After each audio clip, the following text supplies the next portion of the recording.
Now I would like to introduce Evan from New Systems Instruments. And those of you who have borrowed stuff from the library before may have come across some of his work. In one of our modular synth racks, he very kindly donated to us this harmonic oscillator and VCA right at the beginning of when we were starting this program, actually in the pandemic. And yeah, most of the things that are in the library are through donation or through like small grants and stuff. And so I'm always thankful. And so I've been excited to get Evan to come talk about his work building modular stuff. Just his stuff's awesome, and he also has an amazing website with all sorts of great info and philosophy about building instruments, and he's sort of in the vein of Mode or Buchla or something. It's very exciting to have someone in the Bay Area building new stuff. So without further ado, Evan is here to tell you cool stuff. Thank you for that very nice introduction. So yeah, I run New Systems Instruments out of the Bay. It's pretty much exclusively modular stuff. This talk will be modular focused, but I think adaptable probably to software DAW type of things, which probably you guys could know more about that than I do. So this talk is related to a module that I recently released that is Discrete Map. And this is sort of like a new take on a sequencer. But I'm not actually going to talk too much about that module. Mostly, I want to talk about a concept that either comes out of or goes into that module, and I'm not really sure which one, right? And that's on the screen here, dialectical sequencing. So we're going to explain all of that, but first, the short version. So when most of us think about musical composition, it sort of goes like this. Some genius composer who is probably Beethoven, but occasionally Mozart, has an idea. This idea becomes a score that is some kind of clear set of instructions on how to play the music that the genius came up with. Now in pre-electronic sort of classical music setting, that's it. The composer's done. Like, they've done their job, they didn't make a single sound, and somehow they made music, which is a really neat trick. So the noisy part of the task then goes to the performers, whose job it is to interpret the music. So to translate the clear perfection of that score into the messy, emotional world of sound. In the electronic version, we have sequencers that somehow contain that score electronically. Like you enter it in one way or another. And then with the appropriate performative tweaking, you turn that into actual sound with a synthesizer, right? And, anyone who's played electronic music is at least familiar with how important that cutoff knob becomes. And you're like, I'm trying to perform this whole thing with this one knob, right? Which is cool. It makes good music, and that's fine. Now, you might already notice that this is an MPC, and kind of the whole point of the MPC was to make performative sequencing, Abelson-style sequencing, for those of you who don't know the MPC. But yeah, so there's already some cracks in this model. But, it may be a caricature, but I think it's a familiar caricature that we can all recognize, right?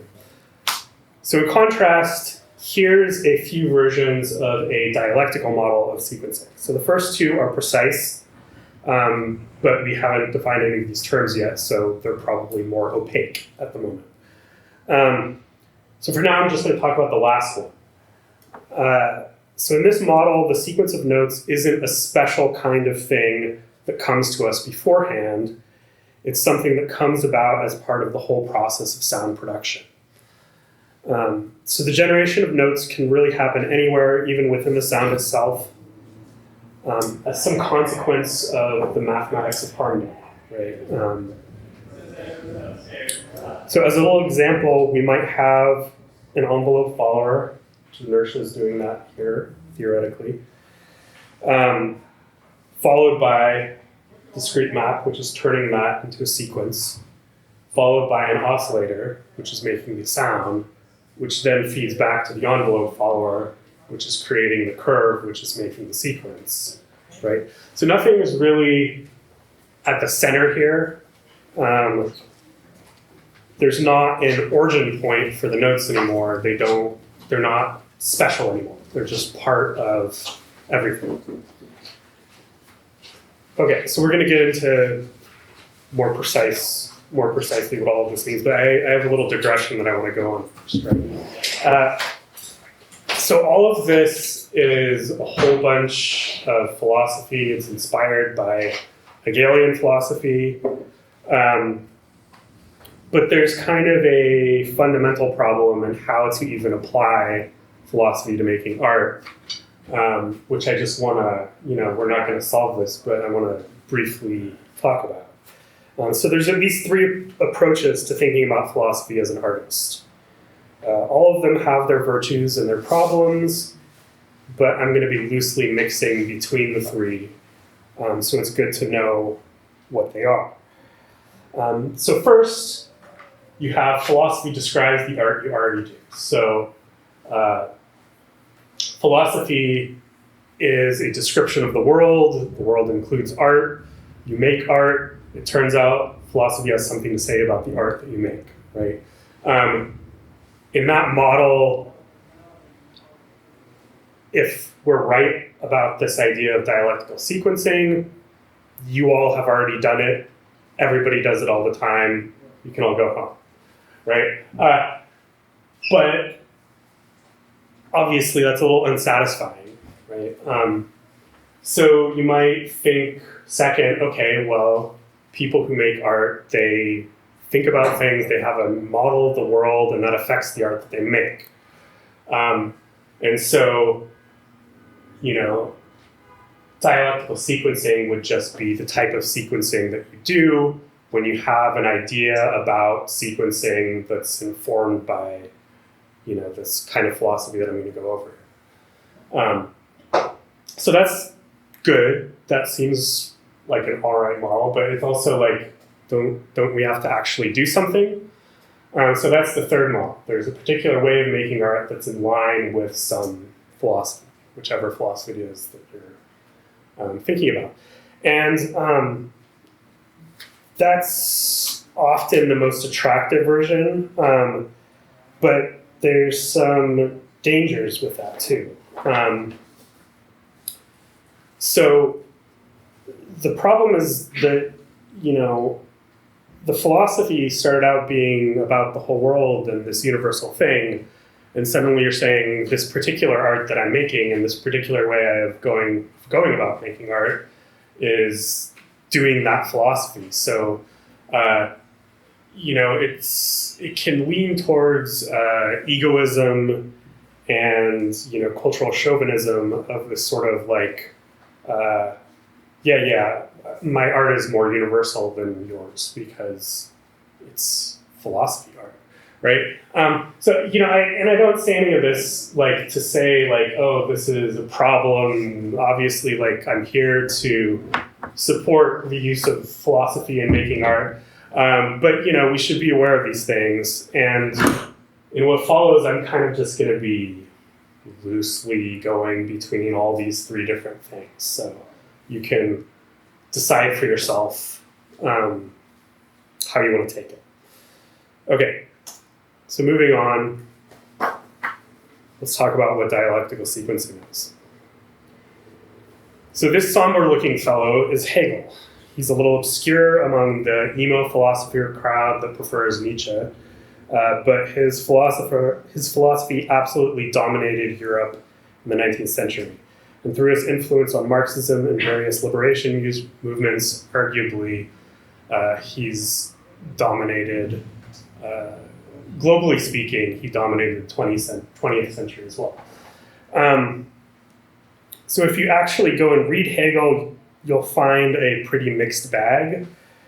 Some stuff that seems very lucid and smart, and other stuff where he's like, obviously the world is an idea, and the 19th century German state is really God, which obviously we don't want any of that.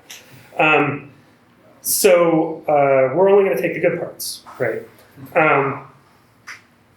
You'll hear this phrase, turning Hegel on his head or setting Hegel on his feet or something, which just means, the good parts of Hegel, or corrected to be right instead of weird. But he's also brilliant, right? Which is why he's important. Okay, so we're going to start by dividing sound and incidentally the rest of the world into two kinds of things: quantitative things and qualitative things. So quantitative things are smoothly moving signals in our modular system, or whatever system you have. They can take any value, right? There's not some specific set of values that they take. They're usually measured with a number. And really, like most signals that you think about as signals, they're, at least in modular, those are quantitative things. Right? Qualitative things are either one thing or another, and they're nothing in between.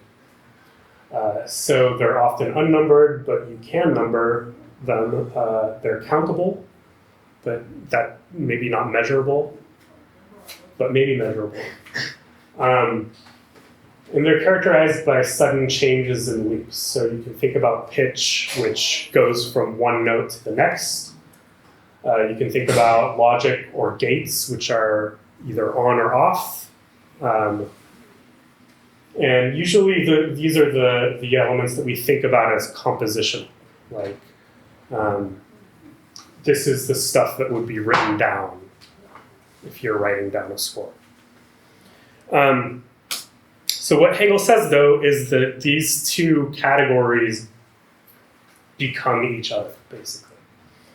So on the one hand, quality becomes quantity because you need categories of things in order to measure those things.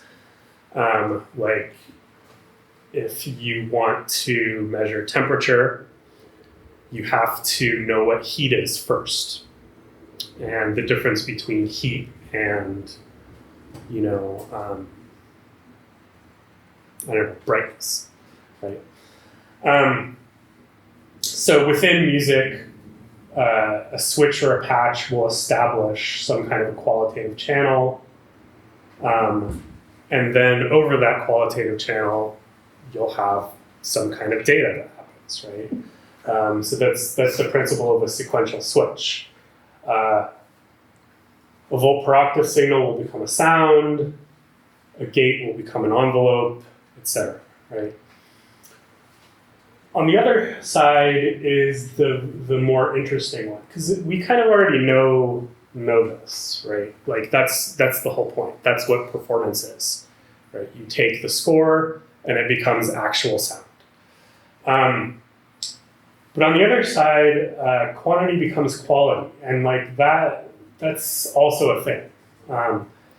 So qualitative differences can appear when particular thresholds are reached, particular quantitative thresholds. So you can think about a slow VCO, which is a LFO, it turns out, right? Or a slow filter, which it turns out is a slew limiter. You may not have known that, but it is. These things are often the things that beginners to modular synthesis especially, but other kinds of synthesis as well, have a hard time getting their heads around, right? Like it's where's the switch that turns this from an LFO into an oscillator, right? Like there's no switch. You just turn it up. It goes faster and it's a sound instead of emotion. Or, with slew limiters like maths, which is, how many people here do modular stuff? Okay, so not that many. So I'm going to do my best to try and explain this without necessarily relying on it, but we'll see how I do. But you have these certain modules that are set up as slew limiters, and it turns out if you limit, say, a gate, then that can become an envelope. You can see how that might be, right? If it runs on its own accord, it becomes an LFO. If it runs with something going into it, it's a filter, right? So there's all these different roles the same sort of underlying math plays, right? So that's kind of the point that I'm trying to make with those. The other thing that we don't often think of is consonance and dissonance is partly about these quantitative changes becoming qualitative, right? Like a major third isn't just a higher frequency than a minor third, it's like different. Right? You feel the difference, you're like, oh yeah, that's a different note. And that tends to have to do with consonance and dissonance. So if you have a note, there's a set of notes that are consonant with it. It's an exact set of notes. It's not any note, right? And so suddenly that set of notes, that's this sort of qualitative difference, rather than just different notes, right? There's individual discrete notes rather than a sea of frequency. So within a system, especially a modular system, there's certain things that are already designed to do this. One of them is a comparator. What a comparator does is when a voltage rises past a threshold, it turns on, and then you use that turning on to do something, right? The other one that you might be more familiar with is a sample and hold. So a sample and hold will just take some moving signal, and at intervals it'll grab onto it. It'll be like, okay, you suddenly have this sort of like number of pitches that go out in time. Right? And then confusingly, a quantizer is actually something that transforms quantity into quality, right? But qualitizer, I guess, would be too weird. But yeah, so a quantizer, right, is going to take any arbitrary value and only give you a certain set of values. So instead of just a sea of frequencies, you get a scale or a chord or whatever else it is. Okay, so having gone over that, we already sort of have the tools for doing dialectical sequencing. So really, like, as I'm defining it, dialectical sequencing is just any kind of sequencing where you turn some signal from quantity into quality and then back again into quantity. Right, so at the center you might have some kind of device that somehow quantizes things. Literally a quantizer, a sample and hold, a comparator, something else. That then controls some other stuff that makes the actual sound happen. But then, you have some kind of feedback or feed forward between all of this path. And you take those signals and you turn them into some kind of a signal for the quantizer, for the sample and hold, for the comparator, for whatever it is that you're using. Right? So it doesn't necessarily have to be super complicated. And often, like the thing about modular is often our best patches are not very complicated. They're like 5 modules.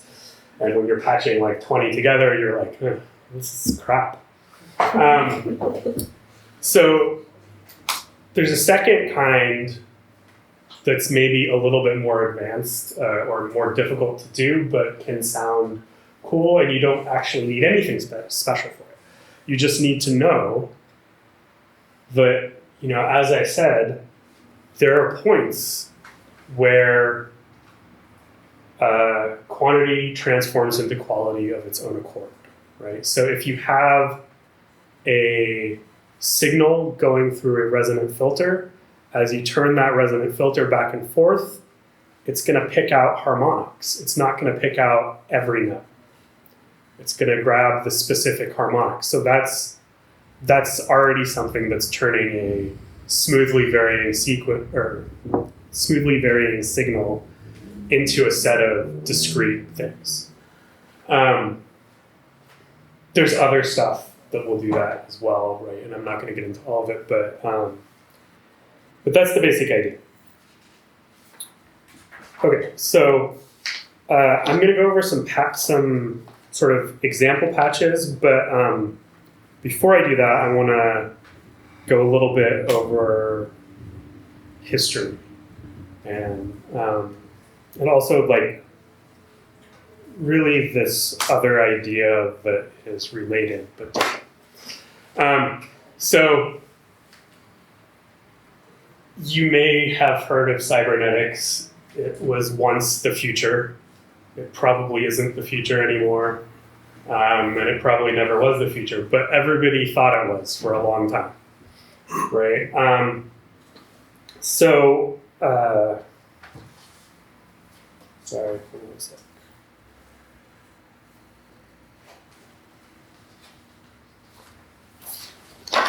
Right. So cybernetics is really the philosophy of the differential amplifier. So it came about at the same time, like during World War II, at the same time as the computer, really, in all of this stuff that's designing artillery, trying to make artillery more accurate and more deadly.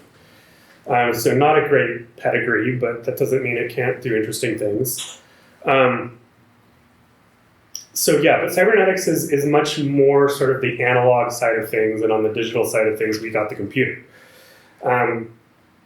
So differential amplifiers, if you know anything about electronics, which you don't have to, but if you do, this might be interesting. Basically, they take some kind of a difference, then they amplify it, and then it feeds back. That's this thing here, right? It feeds back through some kind of a device. You get a stimulus through some kind of a device. And because you're taking a difference, what is amplified is an error signal, and feeding it back corrects the error, which essentially basically can be used to compute things. So this here is an integrator.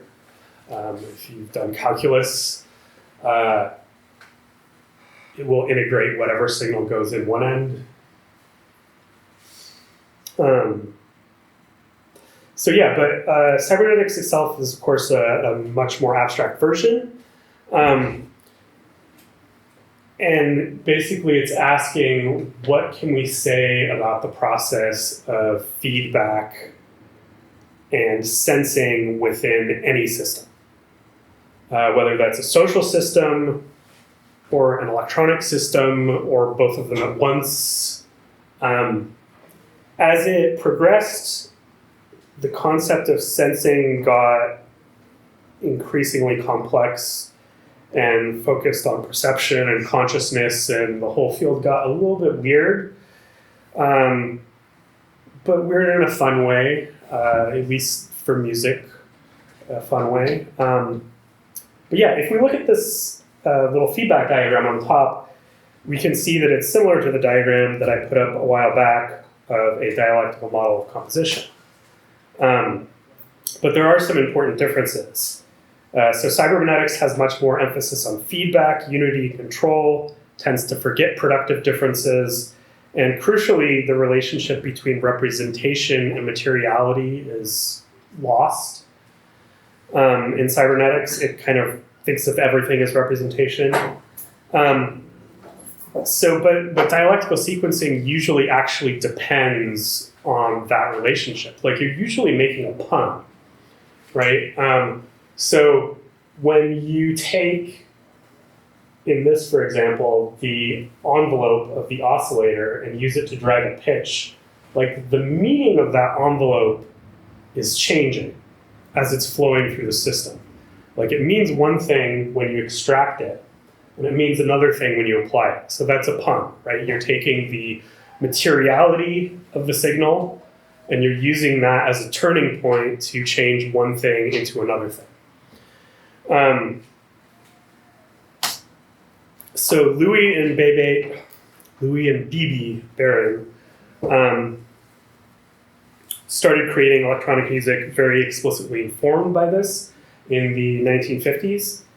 So they built these one-off electronic devices that they described with these very wild organic terms. They said these machines had this life of their own, and they would go through this life cycle where they started making these noises, and through increasingly wild, chaotic feedback within the circuits, they would eventually die.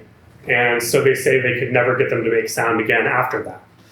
And they would just build another one. So let's hear what that is for a second.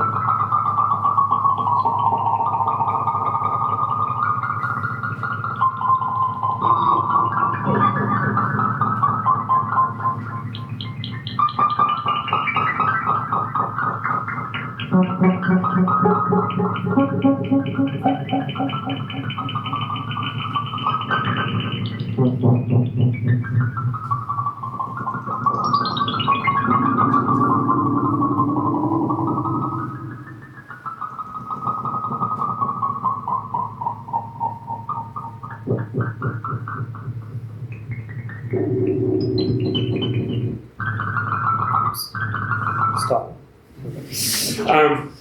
Yeah, so it's wild stuff, right? If you guys are familiar with the Forbidden Planet soundtrack, that's their sort of famous work. But yeah, they were doing some really interesting, crazy stuff that, like, honestly, if you heard that today, you'd be like, wow, this person is seriously skilled. And this is, in the 50s, and not even necessarily in the late 50s. So at about the same time, John Cage is bringing random chance into music composition. So while that's pretty different than what I'm sort of trying to get at with this idea of dialectical sequencing, aleatoric music, as it's called, has some similarities in the way that it's trying to decenter the human composer within the composition process. So as Don Buchla is making his modules, he's often picking up a little bit of Cage here and a little bit of cybernetics there, and just kind of blending them together,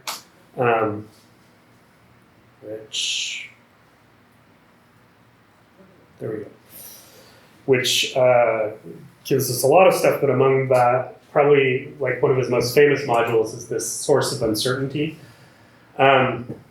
So in the source of uncertainty, you have a bunch of fluctuating random stuff. But what I want to point out that you don't always hear about this module is that there's also a whole bunch of places where quantity becomes quality, right? You have quantized random voltages, you have sample and holds. So both in time and space, you turn these random meandering things into notes, which is part of what makes this module so interesting. And then you have the reverse too, integrator, which will take those stepped things and turn them into a smooth curve. So yeah, in Krell music, Todd Barton makes this interesting patch with this. So let's hear this for a while, for a second.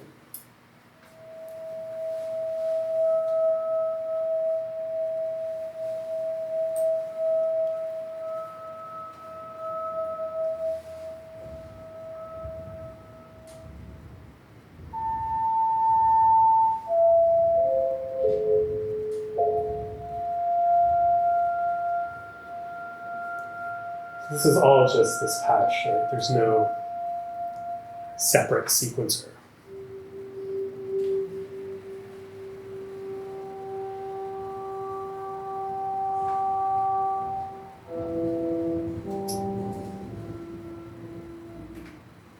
Okay, so,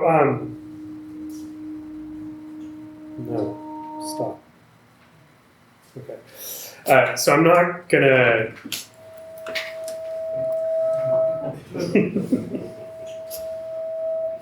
there we go.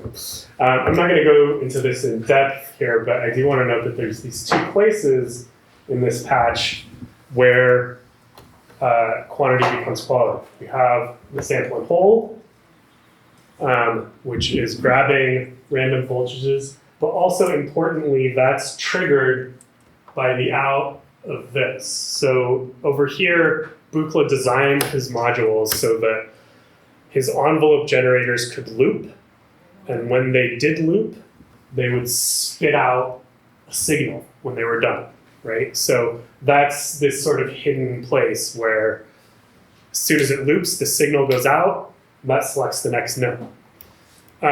So very like simple and elegant way of doing things, and it's actually a very compelling patch. If you want to know more than that, it's all over the internet, easy to find. Okay, so just to say a little bit about this module that I made, the whole point of this module is basically, it's designed from the ground up to turn quantity into quality. So we have this bottom section, which sets a bunch of thresholds.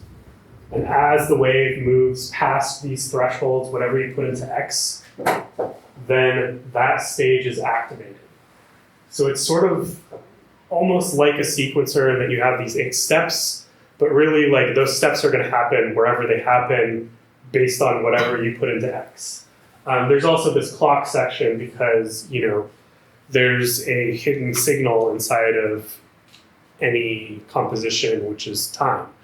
And if you want to do something with it, you got to get it out. You got to get something that represents time. Yeah, so I'm gonna quickly go over a couple patches, and then we'll be done. So this is a pretty basic patch that will do this. You take some kind of oscillator and you're feeding it with some kind of complex LFO, right? So this creates complex motion. That's backwards. Don't know how that happened. It was backwards. Weird. But this creates some kind of complex motion, and that complex motion goes in to something that gets triggered by the complex motion, creates notes, suddenly you have a sequence. If you want to be fancy, you can take the sequence and somehow feed it back through some processing into the thing that's creating the sequence in the first place. But you don't have to, you know, it's already interesting without that. So, oh God, this is incredibly tiny. Alright, so this is kind of doing that.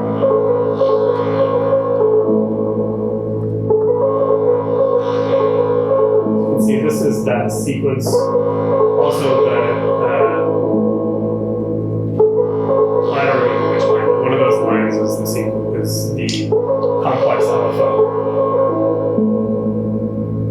So as it's moving past these, it's activating different parts of the sequencer, creating its own little melody. And at the same time, it's controlling the timbre of the drum. So you can hear when it gets a sharper timbre, that's when you get these higher notes.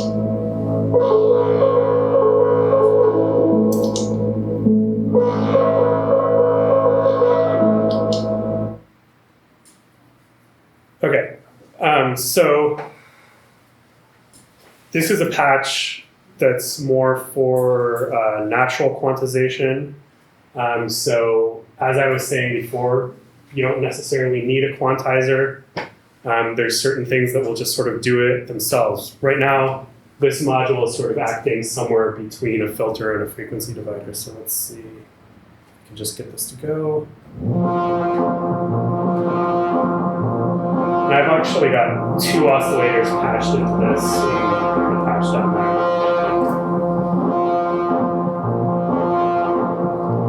So just by moving the frequency of the frequency divider up and down, we're picking out different notes of the input and creating this sort of arpeggio type of thing.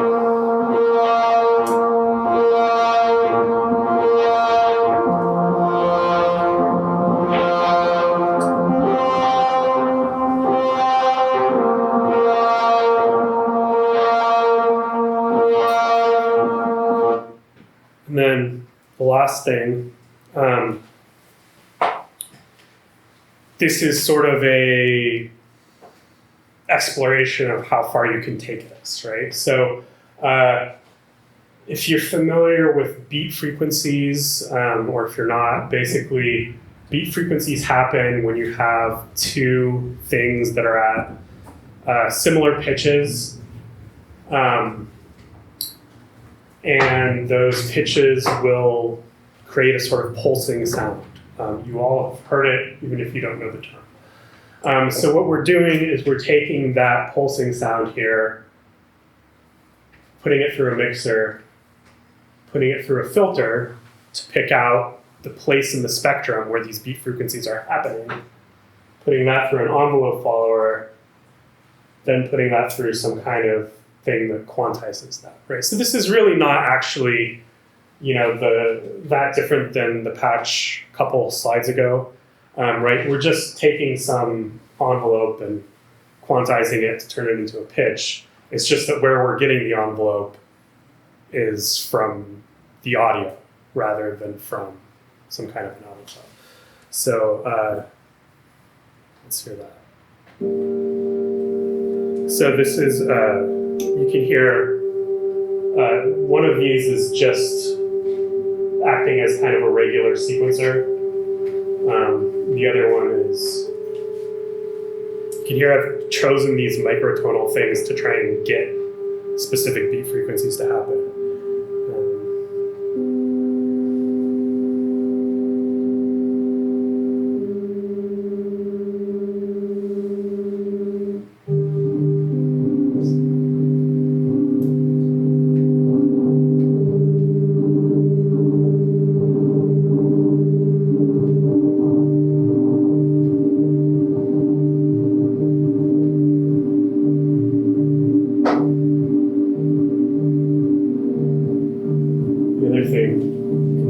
Messing with the offset and how big this wave is, which is often something you have to do if you're going to sequence like this.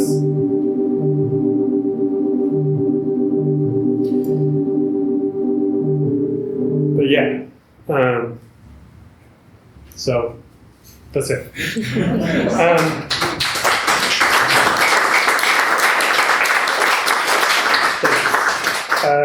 So all of this is still pretty early days,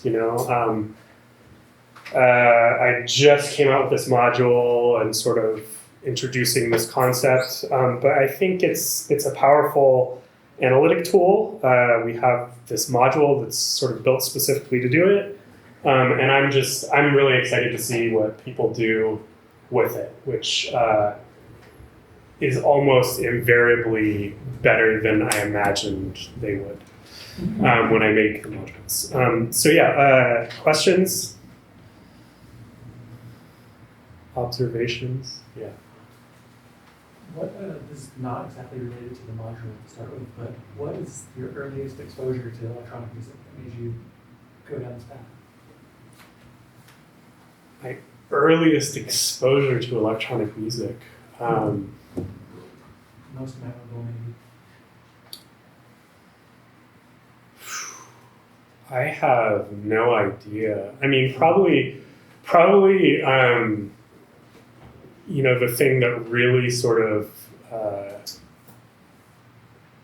made me think about, you know, what was possible with electronic music was Aphex Twin's "I Care Because You Do," you know, which I pirated on the campus LAN, I think, eons ago. But yeah, I don't know. I mean, like, I think I've always been, like, I have a degree in a philosophy adjacent area. So I think, you know, when I get into something, I tend to sort of like burrow down into the very bottom of it, try and find like things I can poke there, right? So am I actually going to make electronic music? Like, I do, right? But of course, like, the first thing is like, no, all these tools are wrong. I'm going to have to go way down here and try and figure out some completely different way of doing it. Which, you know, I guess I kind of view at this point as sort of like an art of its own rather than necessarily something that's even supporting my music. And it does support other people's music, but that's kind of up to them, really. Do you have a question? Yeah, I was just curious, in the last patch, when the envelope follower was going into the quantizer, what exactly was being quantized? So the envelope.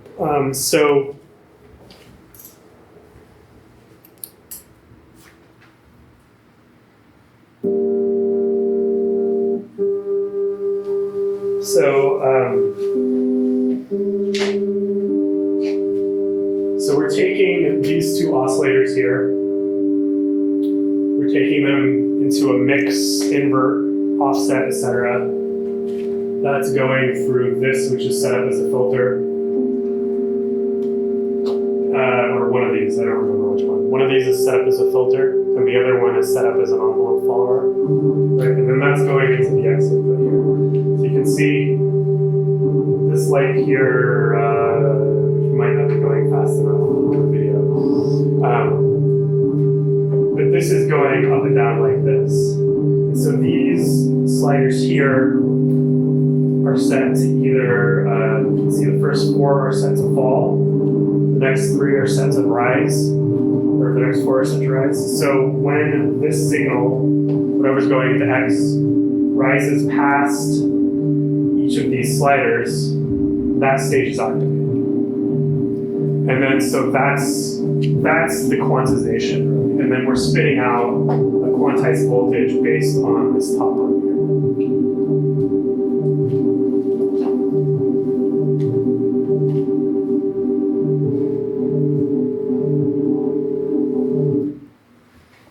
Yeah.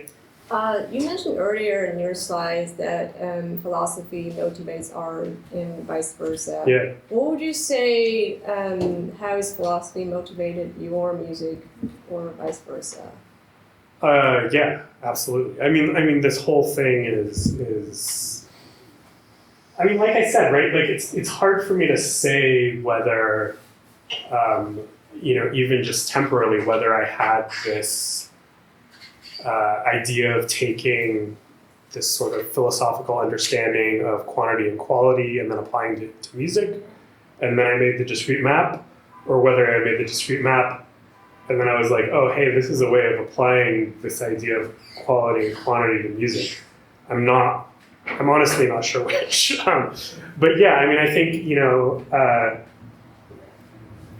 I think especially like, you know, when you get deep enough into philosophy. It's just like that's just what you do. Like that's, you know, I mean, I think everybody has this sort of implicit way that they are understanding the world, whether they're thinking about it or not, whether they're actively thinking about it or not, and you know, you get into philosophy and you're not really necessarily on the same page as is this sort of general social milieu. But I mean, like the idea of a general social milieu is probably not quite right anyway. You know, everybody has their own ideas. But yeah, yeah, it absolutely goes into it. But you know, I mean, I think just as often after the fact as before. You know, so just as often I'll do something, whether that's music or making a module, and then I'll understand it from this point of view of philosophy, and who knows where it came from. Yeah. Yeah, I'm kind of curious. Have you ever like experimented with this digitally, like in a DAR max patch? And if so, do you have any like thoughts or observations about like what's unique about that or different maybe? I have not done that. I don't really do digital stuff very often, but I did talk to someone who did. I know that there is a relatively common, like, what would the word be? Like, mode of using Macs, like a motif in Macs or something like that, where people will take the phaser that's just a ramp, which is the same type of thing that, you know, my clock puts out a ramp, and they'll take that and use it to sequence things in various ways. Like, oh, if it passes this threshold, then start doing this. So that's a thing that people have done. You know, obviously the main difference is you have to set up a lot, right? Especially if you want 8 stages. But it's totally doable. You know, like part of the reason I wanted to make this talk abstract rather than just talk about my module, right, is that it's totally doable with all kinds of different things.